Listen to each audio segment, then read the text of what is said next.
Hello and welcome to Rubble Warriors, I guess. Yeah. Is that where we are? Yeah, it's Friday. Oh, And okay. so we have a Q&A, and so I suppose this is Rubble Warren Answers? Rubble Warrior I don't know what Ruah. this is. The Quarry? I don't know. Oh, that's so good. Oh, that's so good. Wow. Wow. You know what? You have inspiration for the next Rubble War.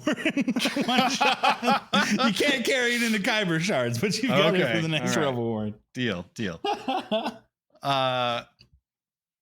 Yeah. So whatever we're calling it, this is going to be a Q&A regarding our Hero Kids one shot, which we have been calling Rubble Warriors.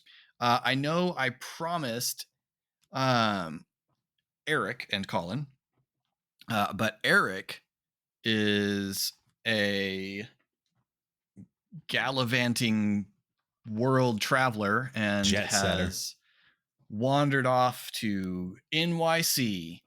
Eric's out in NYC with family. And I just completely forgot that was happening. There will be a vlog about it. We'll all get caught up on what he was doing. There will be a vlog about it. So we'll get Eric in here on a later occasion to answer some of these questions. Luckily, almost all the questions we got were directed to both Eric and Colin, so we'll just get Colin's answers to those questions rather. It's almost like we're a duo. Yeah, it works. I think me and that guy could be friends. we could probably hang out every so often outside of here. So if I'm counting right, this is the third RPG system you have tried out. Yeah. So going to this system compared to your last couple of years in D&D, how was that change? I doubted its simplicity. When you were running us through the rules, I was like, okay, the other shoe's hovering though, right? I'm just waiting for it to drop. Like where does it get challenging and complicated? And it didn't, man. It just stayed easy and it stayed clear. I think that was also hanging over my head, having realized that I haven't done damage right for the whole time we've been playing until like a month ago. So yeah, it was just really easy to approach, man. And I think it's a great system for new players and young players because it allows for so much time to play with the character rather than to play the rule set. Which with our group was a great freedom that you always give us, but this time given with a different tone, which allowed us to just go silly. Yeah. And it was a delight. I had a great time. I really did. It was wonderful. My experience of playing it with kids, I say kids, I've played this with my daughter and with some adults playing along with her usually. I was, with how quick a combat goes, because I mean, think about in this episode, we ran 2 complete combat encounters. Yeah. And they lasted, a round or 2 each, which is not uncommon for a minor encounter in a D&D game for it to just last a round or 2. But they were over, like that. And I think you can look at that as possibly a flaw in how do the stakes build, how does the tension build in that short of an encounter. But with kids, the first time you injure their character, suddenly the stakes are just, cranked way up. I'm going to say, I think the system excels at that. And maybe it's because I'm playing a barbarian, but for me, it was every time something looks at me, I risk a third of my health. My little Zelda hearts are at risk and I don't go down by half hearts. It's you take damage. And so, while we were playing some silly combat that's kind of lighthearted compared to the peril that our main characters have been in, it was like for these 8-year-old, 12-year-old stakes, the stakes were high. Like, I can only get bonked 3 times, and I don't know. I thought that I thought that having that known limitation from the start gave it a really enjoyable level of, it was a matching level of intensity because we're not throwing daggers at each other. Right. And we're not trying to stab. And so, getting bonked. Yeah. 3 good bonkings on the noggin and I'd probably go down, and I'm old.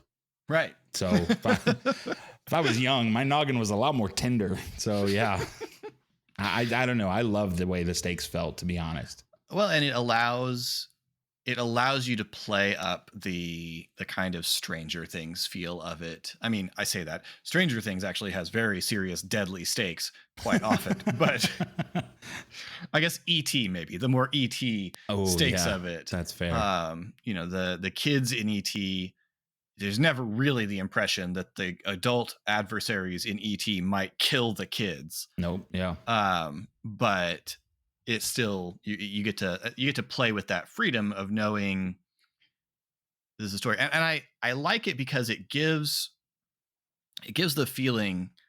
We could almost imagine this little one shot as existing as almost an unreliable narrator within our campaign of this is the story Cadric and the gang told when they got back. And I'll be honest, knowing the next episode, it feels like Donnabella's version of the story. Right. Which I've never trusted her stories. They're delightful and completely not real. And I really like that feel of it. Like the actual game, the original game has a setting and everything.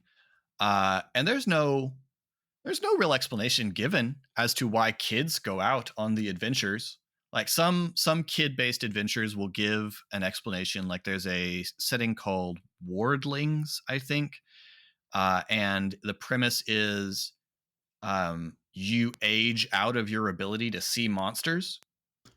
Oh. And so adolescents are the ones who have to protect the village from monsters because the grown-ups can't see the danger. They know it's there because they remember seeing it, but they can't see it anymore. Which I think is really cute and allows for, again, the same kind of feeling of, are the monsters there? Right. Yeah. And Hero Kids doesn't do anything like that. The kids are the heroes because that's what the game is called. Because I was always a hero when I was playing. And that's what I like about it is it has the feeling for kids playing it of this is just a pen and paper equivalent of what you do running around in the backyard. Yeah. Like when you're just playing make believe in the backyard, this is what we're doing here.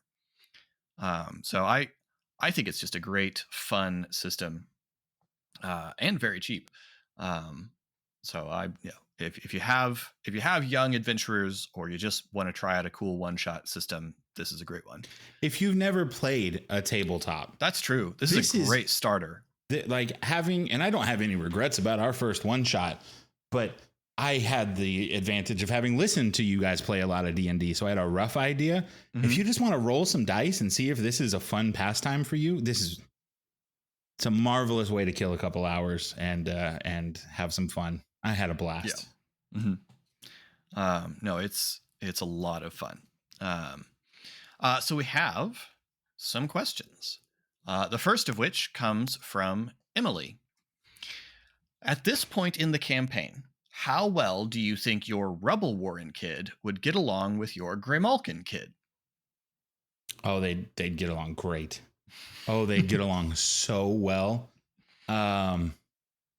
This is really fun for me because this is campaign setting now where I'm very proud of how different these 3 characters that I have portrayed are. Pip would love someone who would enthusiastically lead him. And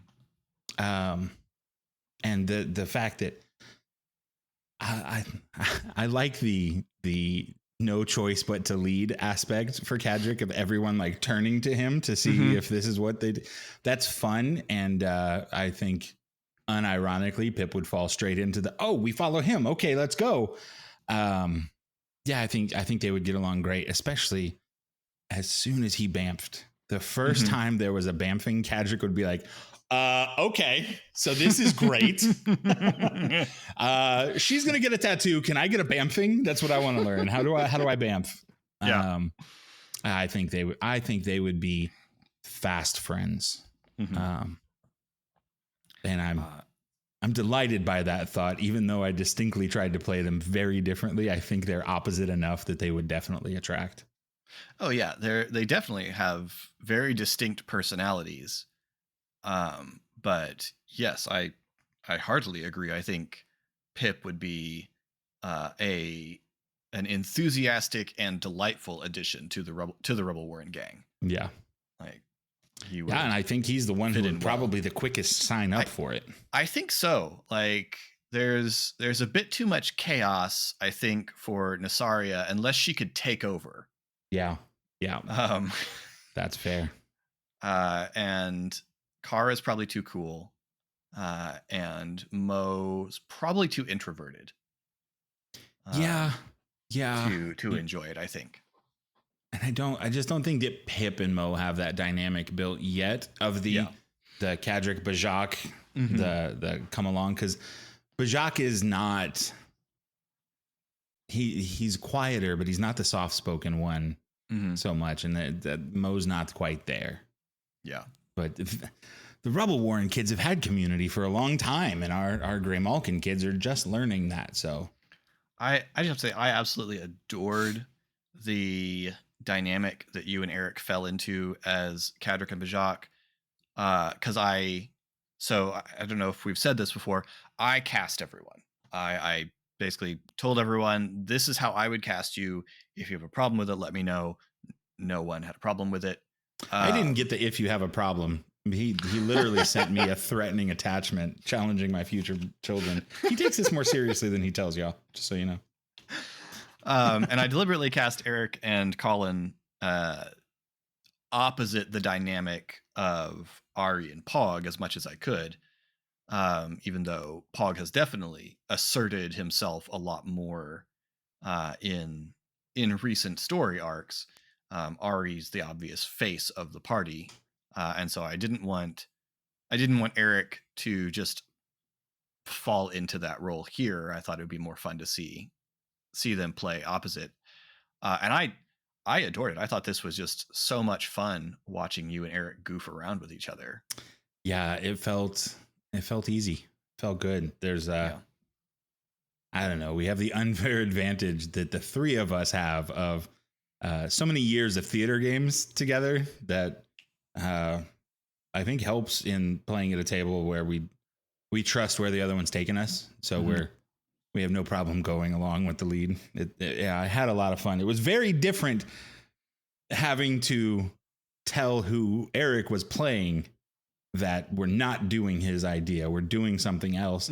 Because that's just not who I've been for a couple years as I stare at this screen and talk about plans. So it was fun, man. It was fun to have that change. A question from me. So I gave you guys a quick little like 1 paragraph rundown of the characters. I amusingly realized only after you introduced your character that I never made up a last name for Cadric. I noticed. But I mentioned that Cadric feels in spite of being the leader of the gang, feels a great deal of admiration for Ilya because she's basically like a fantasy character that has come to life and stepped into his world, right? In the sense that she's a genuine adventurer. So was this me reading into it, or did you decide to kind of play that as a very innocent crush? There's as I started playing that, I started to remember how fine that line is. When you're a child, how blurry affection is. Well, especially at the beginning of adolescence, man. The knowing that you care for someone it's so hard to define what that means to you.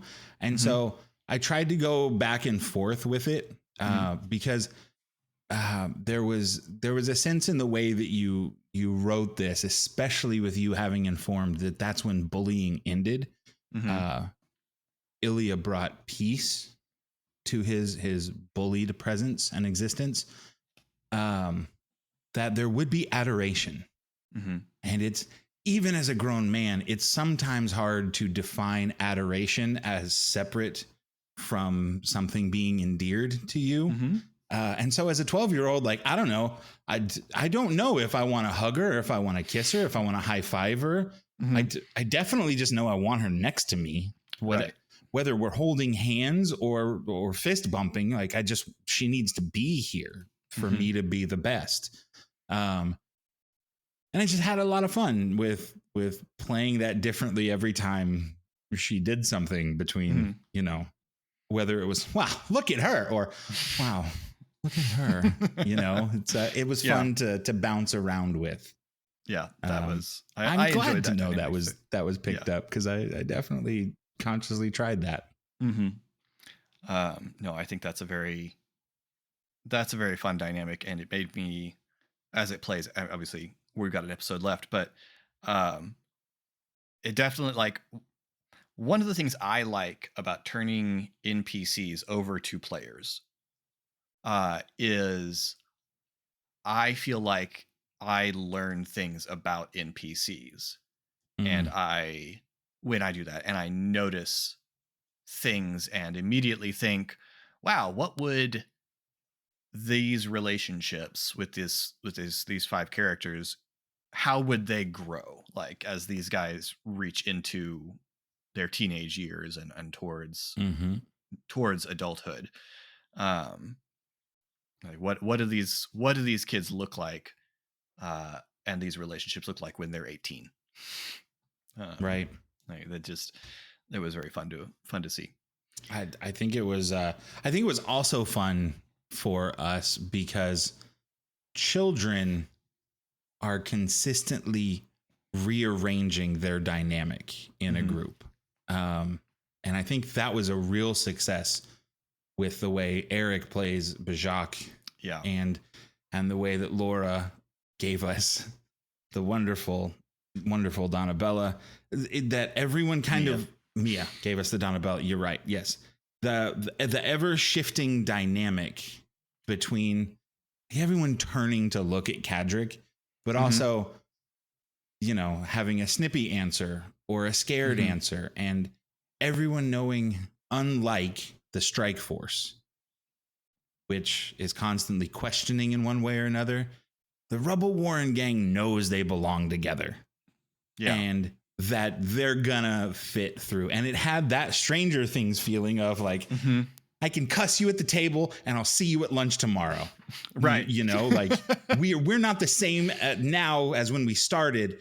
We'll figure it out because we're best friends and it's what we do. And it was really fun. Do you want to go play some Mario Kart? Yeah, 100%. So it was really fun to see those dynamics shift, even in the 3 hours we played.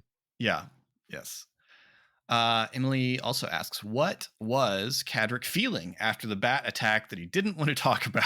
Hugely embarrassed. Hugely embarrassed.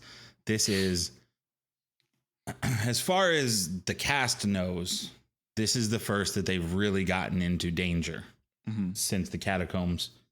And as the person tasked with getting the gang together, formulating the plan, doing what we're going to do, he's the only one that got knocked down. Like, why? Really? Nobody else has a scratch? I'm the only which is why I didn't heal. That's why I didn't take a snack. Like, no, this is dumb. I'll walk it off. Yeah, I'll be fine. Shut up. It doesn't even look that bad. That's what it was. Just the physical hurt was not nearly as bad as him. Maybe, from my knowledge, the first time his pride has been hurt since the bullying ended. And he's been a face person going, oh, okay. Yeah, this sucks. Yeah. That's all. And what would your Rubble Warrior Kids coffee order be? Assuming there's a Starbucks in Stormbreach. I wish I would have read these questions before we started because this is so funny to me. Depends on who he's with. I think if he's with Cadric, he is a mocha frappuccino. Very sweet, very chocolatey, very sugary. If he's around the group, he probably gets an espresso and just doesn't drink it.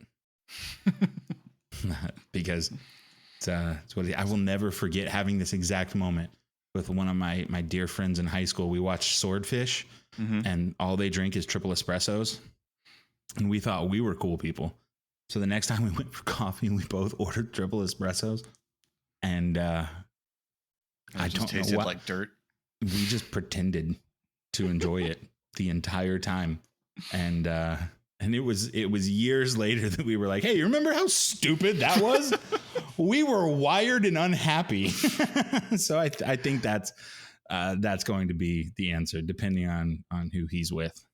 I remember the first time I went to Starbucks and I ordered a chai. I love chai. And they asked me if I wanted a shot of espresso in it. And the person just went on to sort of describe, it's a little extra kick of caffeine, and it just gives it kind of an earthy taste to it. And yep. And it was early, and I was tired, and I was like, you know what? Sure. And then I drank it, and I was like, you know what? They have exactly described. This tastes like someone dropped some dirt into my drink. That is precisely what this tastes like. Well, quite a caffeine difference from your steady Dr. Pepper diet of the time. That's true.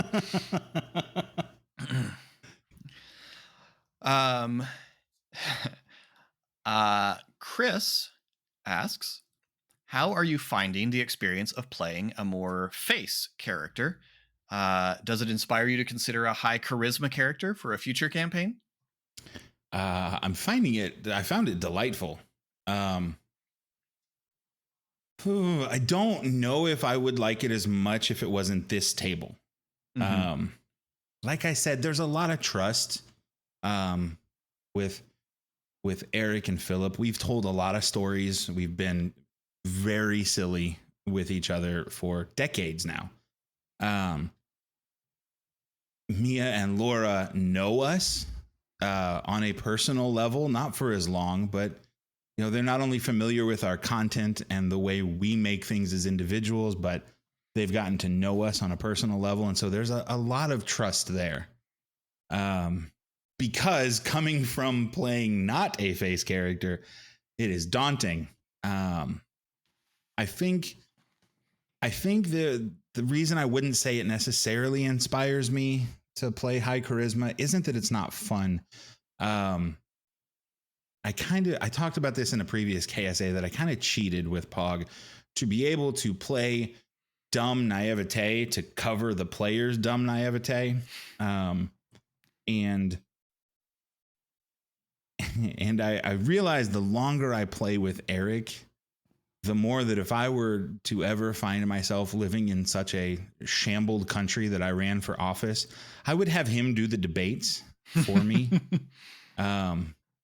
He's just better at the negotiating. We keep it light. We keep it fun. Yeah, I could play a high charisma, enchanting kind of character. Maybe. But I really enjoyed it as an aside. I've always been the one in our trio to be drawn to the darker side of entertainment and arts. Just see the Black Mirror episode of Ingit. And so I don't mind playing sullen or brooding. So the high energy go-getter is very out of ordinary for me. My little Ted Lasso moment there, rallying the troops to come out. It was a fun change, but I don't know if I could play it for as many hours as I have played Pog, because we've been doing this thing, man. Yeah. We've got a lot of history already. Mia asks, what is it like to play several different characters off each other? Ari and Pog, Kara and Pip, Bajak and Kadric. It's like to have several different dynamics, I suppose. This is another example. I feel like we're cheating because we have decades of relationship. Mm-hmm. We have tried each other in all kinds of ways. And so it's really fun to play not real stakes for the first time in us challenging dynamics. And it's been a blast, really, to get to. There's something so satisfying, man, even with the Gray Malkin kids who we haven't really gone back to a whole lot, to have created something and brought it to life and let it grow. And it's in D&D different from anything I experienced in theater, because kind of like improv, you don't know the next decision coming your way. But you have this infinite world of possibilities for responses, and you get to discover what's true every moment. And so getting to do that with another character that you're also viewing as a blank slate is a lot of fun. It was a little bit different for the Rubble Warren because you had given us dynamics. Yeah. And so we got to explore that, as opposed to, how Kara and Pip, they have a little bit more distance between them because they're so different. And that's naturally just kind of finding them their own path, even in the same room. But getting to have the dynamic given to us, I was like, cool. I know how to lovingly push buttons and how to lovingly accept buttons being pushed in response. It was, boy, if you guys could only have heard the between episode banter. Philip wanted all of us to remember that he too knows where those buttons live. It really just devolved into middle school. Speaking of that, Mia also asks, is it fun to be able to openly rip on each other as Bajak and Kadric? There's some teasing between Pog and Ari, but it's not quite the same as Bajak and Kadric, which I imagine is closer to the real Eric and Colin dynamic. I would say you imagine correctly. Yeah. It's very much, and it's also super fun that we got to play this as an in private adventure between these kids. Because in my mind, the little bit of ownership you've given me of Kadric would never tease Bajak this way in front of the Strike Force. Right. And in front of Miss Thora, in front of Mrs. B, like that we are unified. But when it's us in the tunnels, like, we're going to knock each other with paddles every so often. We're going to goof around. We're going to tease, especially when the stakes are so high for us. I mean, when you're a kid and you're doing something like this would be incredibly nerve-wracking. Like, how would you not bust your best friend's chops a little bit? And that's again very much been our dynamic of, hey, things are really going to hurt, and one of us is going to make the other person laugh while they're crying. We're still going to cry, sure, but we're gonna crack wise. So that's very true. That's why it was so easy in the lulls for Eric and I to just kind of zing each other or to send something out there. Yeah, it was a good cheat. It was a lot of fun.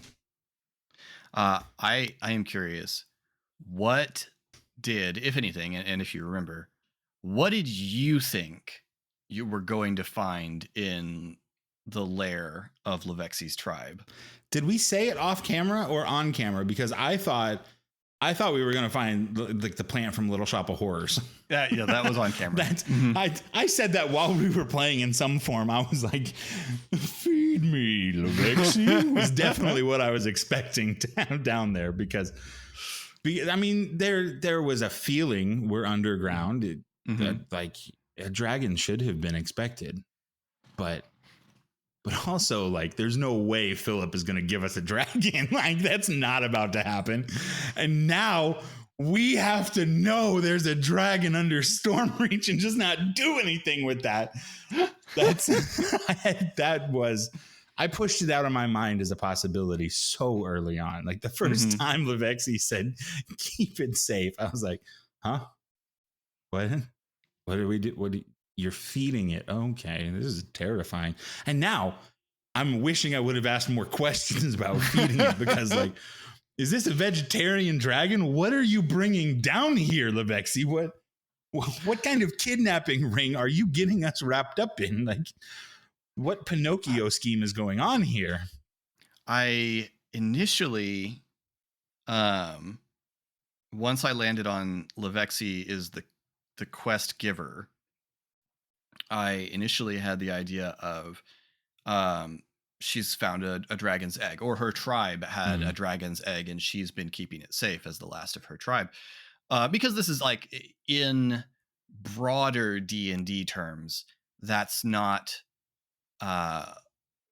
off-brand for kobolds. Is kobolds have an affinity for dragons and often are minions of dragons in classic D&D. Kobolds are always like evil and nasty little creatures that you feel no remorse about killing, and they're a great early level threat, and they're always serving a dragon or something like that. I don't know why I have such an affection for kobolds, and I can tell that I'm not alone, because there has definitely been a shift in the way that kobolds tend to be presented in D&D products to make them a little more silly, because everything about Levexi in every version of Levexi that I've used as an NPC derives from that voice, and that voice is just me mimicking a Muppet voice from Muppet Treasure Island called Walleye Pike. Look it up. That's exactly what my Levexi voice comes from. Outstanding. But and so the dragon egg was, that would be cool. And then I thought, but I want this to be like the grand adventure. I want it to feel like what they would make up. Like if the story's made up, what would they say was there? And an egg is good, but a dragon is better. You're not wrong. So I went for dragon. That's going to be in the Philip book of quotes. An egg is good. A dragon is better. Let me ask you a question before we wrap this up. Does giving away an NPC, even for a period of time, change the way you think you will regain control? Like next time we see Donabella, is she going to feel like yours, or is that going to change the way that you approach her? Can I just have to say, all of you played these characters almost exactly as I imagined them. That's awesome. Like Eric gave me the most new stuff about Bajak, but that's mostly because Bajak has always kind of been in the background. It's not easy to play 5 NPCs in a scene, and so Bajak has kind of faded into the background, which was not actually my desire for him, because Bajak, I think, is a really interesting component of the Strike Force story, just because his father is a major player in one of the houses in Stormreach, and so Bajak is a really significant presence, and so I'm glad I got to watch Eric play him, because it gives me more ideas about how to allow Bajak to develop more in the main campaign. You played Kadric exactly as I imagined. Kadric is Kadric is the only one of these characters who comes directly from the Stormreach book. The Rubble Warriors gang originates in the Stormreach book. Kadric is the only one who's named, and I made up the rest of them before the campaign started. And Kadric, you and I have both read Good Omens and discussed Good Omens. This is the them. This is Adam Young's gang. Oh, okay. Yeah. And Kadric is Adam Young. Yeah. Got And no, you played Cadric exactly as I have imagined him. Um, Donabella is certainly the character that has already acquired the most emotional weight in the story, just because of how y'all's initial introduction to her went. Ilya is probably the character, other than Donabella, with the most fans among our viewers, because she says things that don't sound right in the mouth of a child. Um,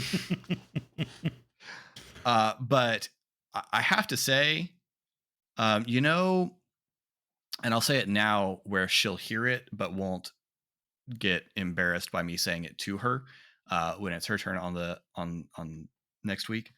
Um, you know how you have that phenomenon where you have a song and then it gets covered by an artist and it becomes that artist's version is the definitive version. Yeah, 100%.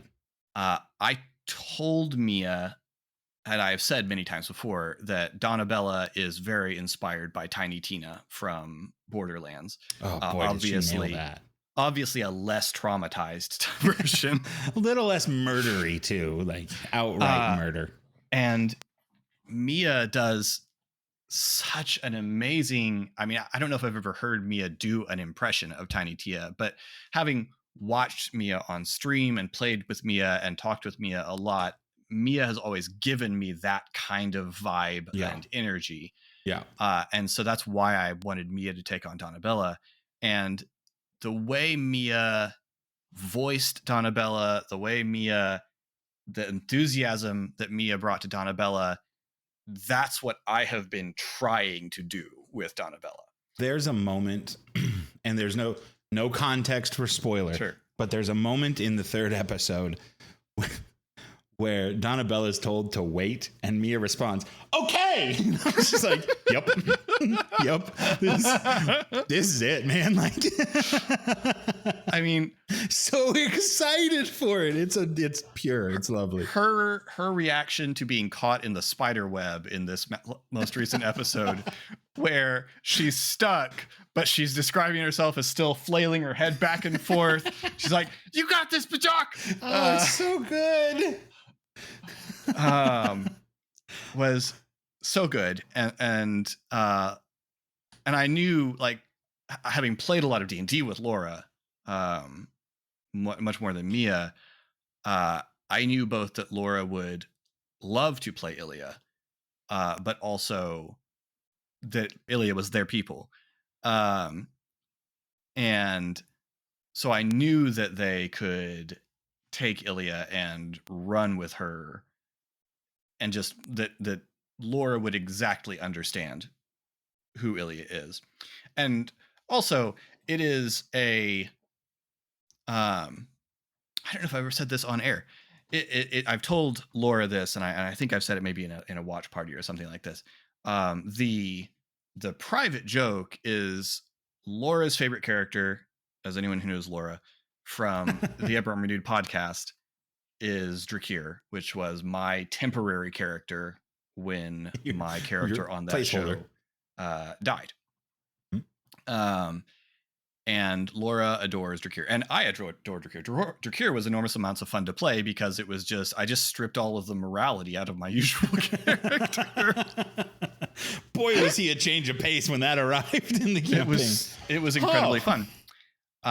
And so Laura is always teasing about wanting Drakir back, like Drakir to come back as a guest in a episode of Eberron Renewed, or we're in Stormreach. Drakir lives out in the jungles of Zendrick. When's Drakir going to show up? My initial plan for Ilya, when I first started writing it out, is that Ilya's parents were Drakir and another drow from Eberron Renewed that we kind of teased that Drakir and this drow had struck up a relationship. And I thought, and then I thought, but the timeline doesn't exactly work for that relationship to have already produced a teenage kid. And also, you know, it's a different, it's a different world. I don't want this to be like to be existing alongside that Eberron Renewed campaign, especially because in that Eberron Renewed campaign does not work out great for Stormreach.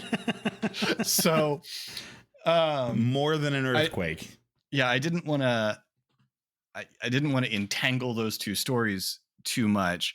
And so instead I created Soleil and Zenaida, who are slightly more sociable versions of that archetype. Like they're still very much the archetype of Drakir. They're just a little less hard because they live in the city and have to interact with the city. And they're here, as I said in the description for Ilia, they're here because they want Ilia to have an opportunity to grow up in a situation where not everything's trying to kill her, as the jungle often is. And so I knew that Laura would take great pleasure in playing Ilia, and yeah, exactly. The sort of the taciturn way that Ilia talks in this, like everything, all of you just hit exactly the way these characters exist in my mind. So not in the sense of it will change it in that I'll feel that the characters are that I shouldn't just play the characters the way that I want to. I would be delighted to have more Rubble Warrior adventures sometime in the future. I think that would be a lot of fun. You heard it here first, folks.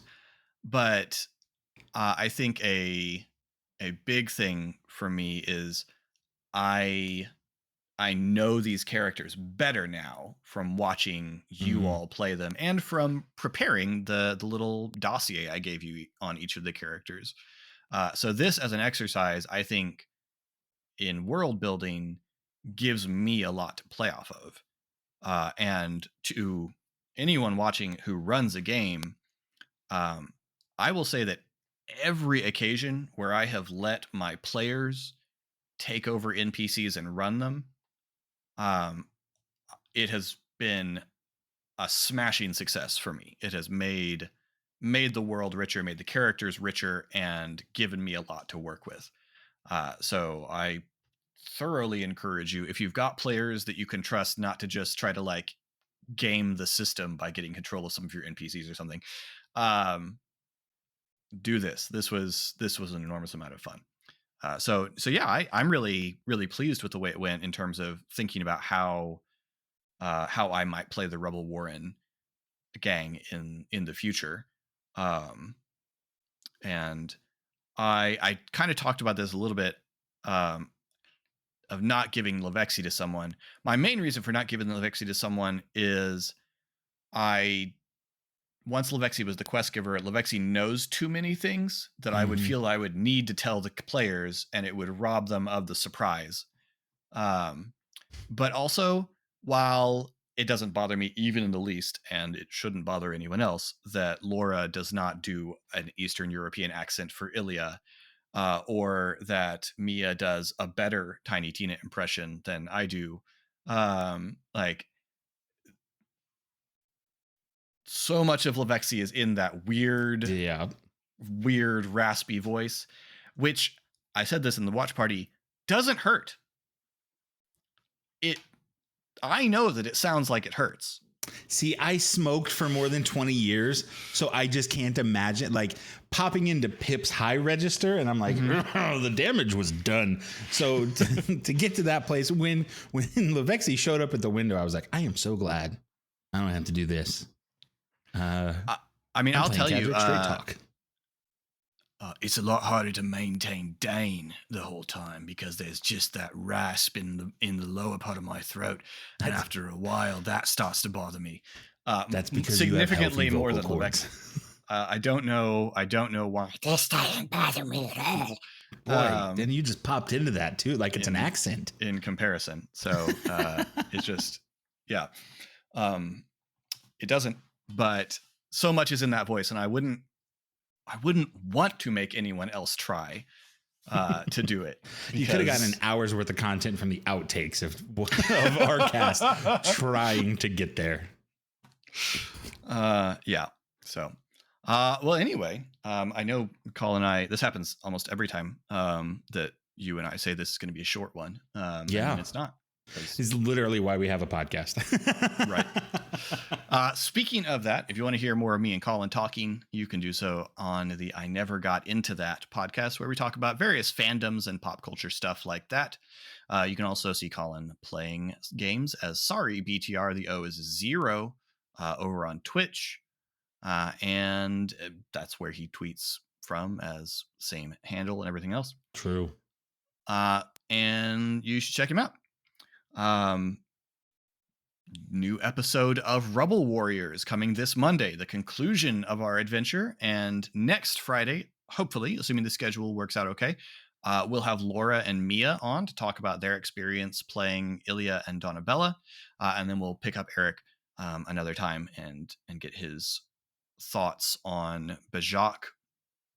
And after that, we should be back to Kyber Shards. So what's going to happen? Appreciate, who knows?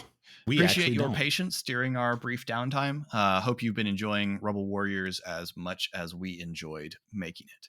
At least close to. Yeah, that's true. You probably aren't enjoying it as much as we enjoyed making it. It was really fun. But until next time, thanks for rolling with us.